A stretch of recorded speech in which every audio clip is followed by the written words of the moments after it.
about 10 days after 9/11, I went through the Pentagon and I saw Secretary Rumsfeld and Deputy Secretary Wolfowitz. I went downstairs just to say hello to some of the people on the Joint Staff who used to work for me. And one of the generals called me in. He said, "Sir, you got to come in. You got to come in and talk to me a second." I said, "Well, you're too busy." He said, "No." He says, "We've made the decision. We're going to war with Iraq." This was on or about the 20th of September. I said, "We're going to war with Iraq. Why?" He said, "I don't know." He said, "I guess they don't know what else to do." So I said, "Well, did they find some information connecting Saddam to Al-Qaeda?" He said, No. He says, "There's nothing new that way. They just made the decision to go to war with Iraq."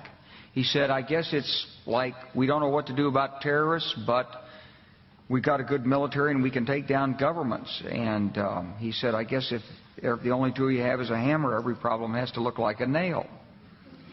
So I came back to see him a few weeks later, and by that time we were bombing in Afghanistan. I said, "Are we still going to war with Iraq?" And he said, "Oh, it's worse than that." He said, he reached over on his desk, he picked up a piece of paper, and he said, I just got this down from upstairs," meaning the Secretary of Defense's office today, and he said, "This is a memo that describes how we're going to take out 7 countries in 5 years, starting with Iraq and then Syria, Lebanon, Libya, Somalia, Sudan, and finishing off Iran."